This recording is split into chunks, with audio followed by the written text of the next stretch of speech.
اما بعد فاعوذ باللہ من الشیطان الرجیم بسم اللہ الرحمن الرحیم وَلَقَدْ أَخَذْنَا آلَ فِرْعَوْنَ بِالسِّنِينَ وَنَقْصٍ مِّنَ الثَّمَرَاتِ لَعَلَّهُمْ يَذَّكَّرُونَ صدق اللہ العظیم۔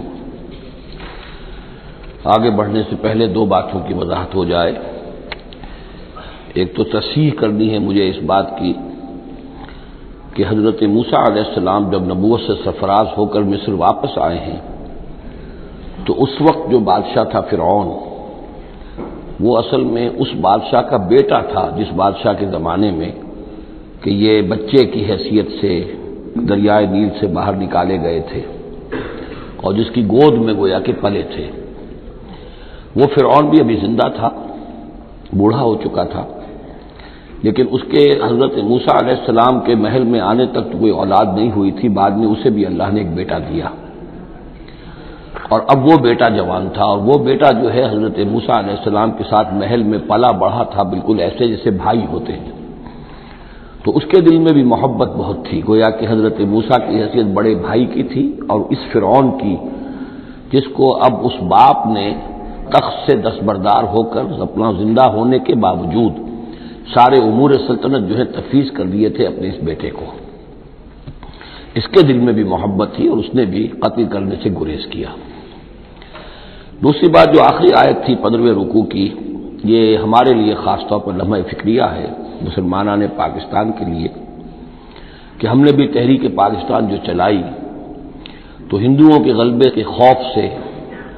کہ اگر ہندوستان ایک وحدت کی حیثیت سے آزاد ہوا اور جو جدید دنیا کا جمہوری اصول ہے ون مین ون ووٹ، تو ہندو جو ہے اتنے غالب ہو جائیں گے کہ ہمیں دبا لیں گے، ہمیں ایکسپلائٹ کریں گے، ہماری تہذیب، تمدن، دین، مذہب، عقیدہ، زبان، ہر چیز کو برباد کریں گے۔ تو اللہ تعالیٰ نے ہمیں اس تحریک پاکستان میں جو بھی ہم نے کوشش کی اس میں کامیابی دی، اور بالکل یہی الفاظ وَيَسْتَخْلِفَكُمْ فِي الْأَرْضِ، اور تمہیں زمین میں طاقت عطا کرے، قوت عطا کرے، حکومت عطا کرے، فَيَنْظُرَ كَيْفَ تَعْمَلُونَ، پھر وہ دیکھے گا تم کرتے کیا ہو، تمہاری روش کیا رہتی ہے، تم پھر کیا طرز عمل اختیار کرتے ہو، تم واقعتاً اللہ کے بندے بنتے ہو اور اللہ ہی کی حکومت قائم کرتے ہو، یا یہ ہلدی کی گانٹھ جو تمہیں مل جائے تو اس کو لے کر تم پنساری بن کر بیٹھ رہتے ہو اور اپنی حکومت اور اپنی مرضی اور اپنی خواہشات کے مطابق وہ نظام وہاں کا چلاتے ہو۔ وَلَقَدْ أَخَذْنَا آلَ فِرْعَوْنَ، اور وہی قانون جو کہ سورہ انعام میں بھی آیا تھا، سورہ اعراف میں بھی، جب حضرت موسیٰ علیہ السلام آل فرعون کی طرف آئے تو اب یہ جو رد و قدح وہاں شروع ہوئی، تو اس دوران میں اللہ تعالیٰ نے قوم فرعون کے اوپر بہت سے چھوٹے چھوٹے عذاب بھیجنے شروع کیے تاکہ وہ ہوش میں آئیں، جاگیں۔ وَلَقَدْ أَخَذْنَا آلَ فِرْعَوْنَ، اور ہم نے پکڑا فرعون والوں کو بِالسِّنِينَ، بار بار قحط آ رہے ہیں، وَنَقْصٍ مِّنَ الثَّمَرَاتِ، اور فصلوں کی تباہی سے، لَعَلَّهُمْ يَذَّكَّرُونَ، شاید کہ وہ نصیحت پکڑے۔ فَإِذَا جَاءَتْهُمُ الْحَسَنَةُ، جب بھی کبھی درمیان میں حالات بہتر ہو جاتے تھے، اچھی صورتحال ہوتی تھی، قَالُوا لَنَا هَٰذِهِ، وہ کہتے تھے یہ تو ہمارے لیے ہے ہی، ہماری محنت کا، ہماری پلاننگ کا، ہماری مساعی کا، ہماری جدوجہد کا ثمرہ ہے۔ وَإِن تُصِبْهُمْ سَيِّئَةٌ، اور جب انہیں کوئی تکلیف آتی تھی، یطیروا بموسیٰ ومن معہ، تو اسے سمجھتے تھے کہ یہ موسیٰ اور اس کے ساتھیوں کی نحوست کی وجہ سے ہے۔ الا انما طائرهم عند اللہ، آگاہ ہو جاؤ کہ ان کی نحوست، ان کی شوبی قسمت جو ہے وہ اللہ کے ہاتھ میں ہے۔ ولکن اکثرهم لا يعلمون، لیکن ان کی اکثریت علم نہیں رکھتی، سمجھتے نہیں۔ وقالوا مهما تأتنا به من آیۃ لتسحرنا بها، اور وہ کہتے تھے بہت ہی چیلنجنگ انداز میں کہ اے موسیٰ، کہ تم اپنے جادو کے زور سے ہمارے اوپر جو جو چیزیں لا رہے ہو، جو مصیبتیں لا رہے ہو تاکہ تم ہم پر جادو کرو، فما نحن لک بمؤمنین، تو اس کے باوجود ہم ثابت قدم ہیں، صابر ہیں، ہم اپنے عقائد پر، اپنے نظام پر جمے ہوئے ہیں، ہم آپ کی بات ماننے والے نہیں ہیں۔ فارسلنا علیہم الطوفان، پھر ہم نے ان پر زیادہ بڑی مصیبتیں بھیجی، طوفان وجرادہ، اور ٹڈی دل جس سے کہ فصلیں چٹ ہو گئی، فالقمل، اور چچڑیاں،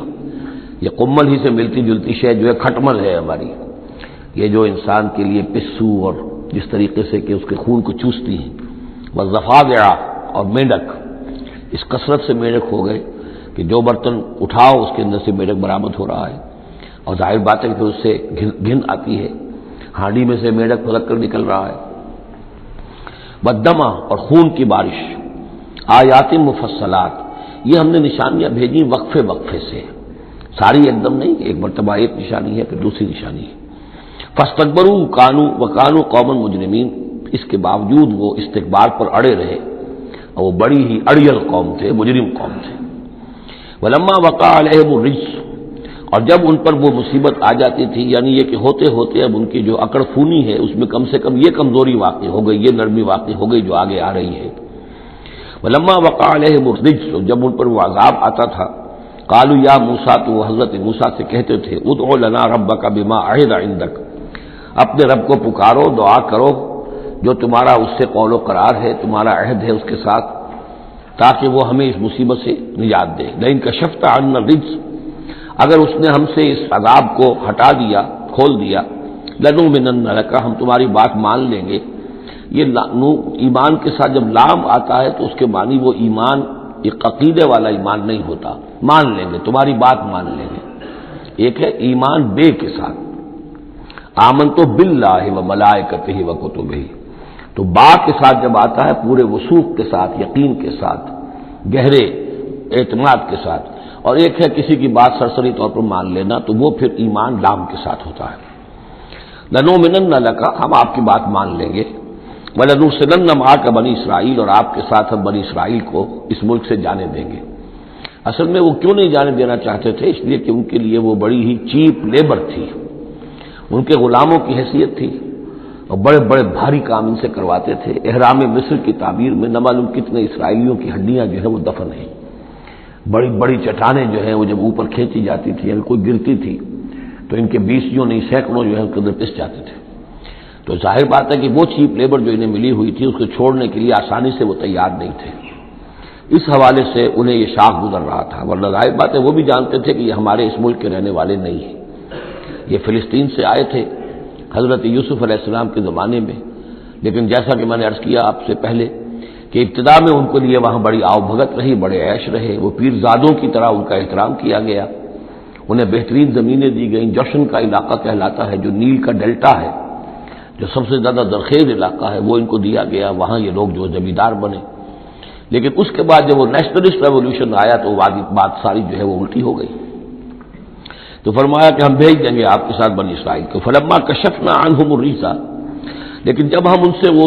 مصیبت کو دور کر دیتے تھے، الی اجل ہم بالغوہ، ایک مدت تک کے لیے کہ جس تک وہ پہنچ جائیں، لیکن ظاہر بات ہے کہ ہر ایک چیز کے لیے ایک مدت ہے، اس کے اندر ہی وہ بات ختم ہوتی ہے۔ اذا ہم ینکثون، تو پھر وہ اپنے عہد سے پھر جاتے تھے، اپنا وہ وعدہ جو تھا وہ اس کو توڑ دیتے تھے۔ فانتقمنا منہم، اب now cutting a long story short, بس ہم نے ان سے انتقام لیا۔ فاغرقناہم فی الیم، اور ہم نے انہیں سمندر میں غرق کر دیا، بانہم کذبوا بآیاتنا، اس لیے کہ انہوں نے ہماری آیات کو جھٹلایا، وکانوا عنہا غافلین، اور یقیناً وہ ہماری ان آیات سے تغافل برتتے رہے۔ وَأَوْرَثْنَا الْقَوْمَ الَّذِينَ كَانُوا يُسْتَضْعَفُونَ مَشَارِقَ الْأَرْضِ وَمَغَارِبَهَا الَّتِي بَارَكْنَا فِيهَا، اور وارث بنا دیا ہم نے اس زمین کے مشرق و مغرب کا جس کو کہ ہم نے بابرکت بنایا ہے۔ یہاں میں مشارق الارض آ کر ذرا بات کے سمجھنے میں مشکل ہو جاتی ہے، یہ خاص ایک ترتیب ہے رزم کے حوالے سے۔ مراد یہ ہے کہ اس زمین کا وارث بنا دیا جس زمین کو ہم نے بابرکت بنایا ہے، اس کے مشرق اور مغرب پر قبضہ دلا دیا اس قوم کو کہ جس کو دبا لیا گیا تھا۔ یہ زمین فلسطین ہے، ارض فلسطین، اس لیے کہ قرآن مجید میں بھی ہے الذی بارکنا حولہ، سبحان الذی اسری بعبدہ لیلا من المسجد الحرام الى المسجد الاقصى الذی بارکنا حولہ لنریہ من آیاتنا۔ تو یہ سرزمین فلسطین جو ہے یہ اس اعتبار سے بھی مبارک ہے کہ سینکڑوں انبیاء یہاں رہے اور دفن ہوئے، حضرت ابراہیم علیہ السلام کے بعد سے لے کر، اور یہ کہ نہ معلوم کتنے طویل عرصے تک یہ انبیاء کا مدفن بھی رہا اور ان کا مسکن بھی رہا، پھر یہ کہ بڑی زرخیز علاقہ بھی ہے۔ تو ہم نے اس قوم کو کانوا یستضعفون، جو دبا لیے گئے تھے مصر میں، جو دبے ہوئے تھے، پسے ہوئے تھے، ان کو وارث بنا دیا اس زمین کے مشرق اور مغرب کا، مشارق الارض و مغاربها التی بارکنا فیہا، جس میں ہم نے برکتیں رکھی ہیں۔ وتمت کلمۃ ربک الحسنی علی بنی اسرائیل، اور تیرے رب کی اچھی بات، اچھا وعدہ بنی اسرائیل کے حق میں پورا ہو گیا، بما صبروا، جو صبر انہوں نے کیا، یعنی جو بھی سختیاں آئیں حضرت موسیٰ علیہ السلام کے ساتھ، جو بھی لوگ ان میں سے ایمان لائے تھے انہوں نے واقعتاً ثابت قدمی دکھائی، اور یہ کہ اس صبر کی وجہ سے اللہ تعالیٰ کا وعدہ ان پر پورا ہوا۔ وَدَمَّرْنَا مَا كَانَ يَصْنَعُ فِرْعَوْنُ وَقَوْمُهُ، اور ہم نے تباہ و برباد کر دیا جو کچھ کے بنایا تھا فرعون نے اور اس کی قوم نے، وَمَا كَانُوا يَعْرِشُونَ، اور جو وہ اونچے اونچے کرتے تھے، محل بناتے تھے یا کچھ اور اونچی اونچی ٹٹیاں چڑھاتے تھے اپنی انگوروں کی بیلوں کے لیے، ان سب کو ہم نے جو ہے ختم کر کے رکھ دیا۔ اب یہ جو تھا ان کا سفر مصر سے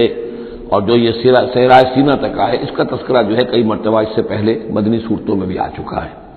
لیکن اب کچھ واقعات وہ بیان ہو رہے ہیں کہ جو اس ایکسوڈس کے بعد، اسے ایکسوڈس کہتے ہیں، کتاب الخروج، یعنی یہ جو باب ہے اولڈ ٹیسٹمنٹ کا، ایکسوڈس، نکلنا، مصر سے نکلنا، اس کے حالات۔ وجاوزنا ببنی اسرائیل البحر، اور پار اتار دیا ہم نے بنی اسرائیل کو سمندر کے یا دریا کے، فَأَتَوْا عَلَىٰ قَوْمٍ، تو ان کا گزر ہوا، پہنچے وہ ایک ایسی قوم پر، یعکفون علی اصنام لہم، جو اعتکاف کرتے تھے اپنے اپنے بتوں کا۔ یہ لفظ ذرا یہاں پر نوٹ کیجئے، اعتکاف کرنا۔ اصل میں جو فلسفہ ہے بت پرستی کا، جسے کہ آج کے دور میں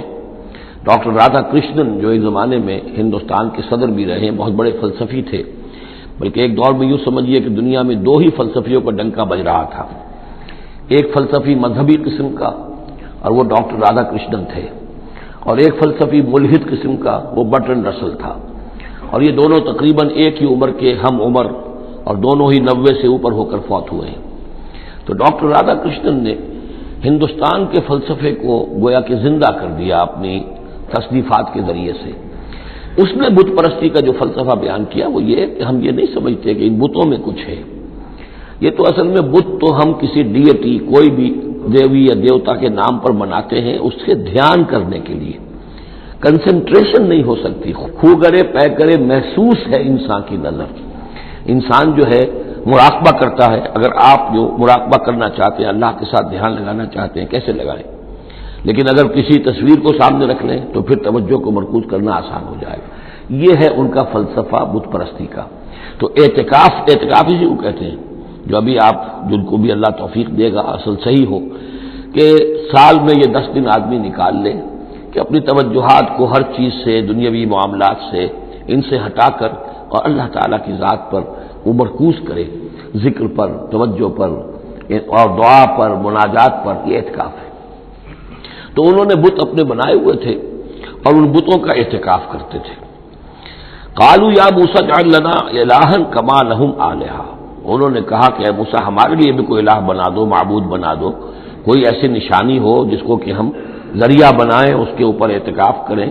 گیان دھیان کا مرکز اس کو بنا لیں۔ قال انکم قوم تجہلون،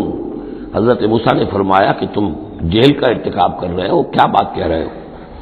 ان ہؤلاء متبر ما هم فیہ، یہ لوگ جس چیز میں ہیں یہ تو ہلاک ہونے والے ہیں، برباد ہونے والے ہیں۔ وباطل ما كانوا يعملون، اور جو کچھ یہ کر رہے ہیں وہ سب باطل ہے، اس کی کوئی حقیقت نہیں ہے۔ قال غیر اللہ ابغیکم الہا، حضرت موسیٰ نے فرمایا کہ کیا میں اللہ کے سوا تمہارے لیے کوئی الہ تلاش کروں؟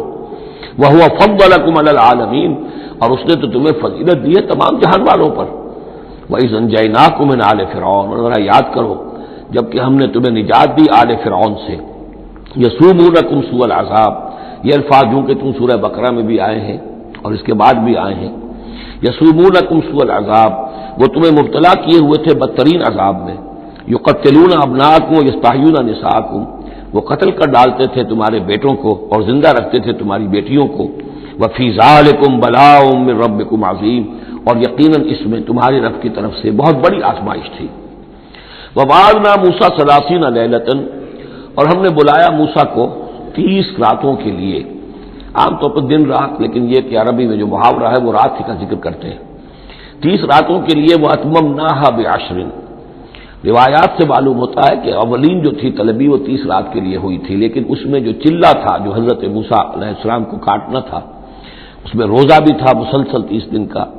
تو اس میں یہ ہے کہ کسی وقت ان سے ضبط نہیں ہو سکا اور مسواک کر لی تھی، وہ جو روزے کی وجہ سے منہ کے اندر ایک طرح کی بو پیدا ہو جاتی ہے، اس کو برداشت نہ کر سکے، تو اس کی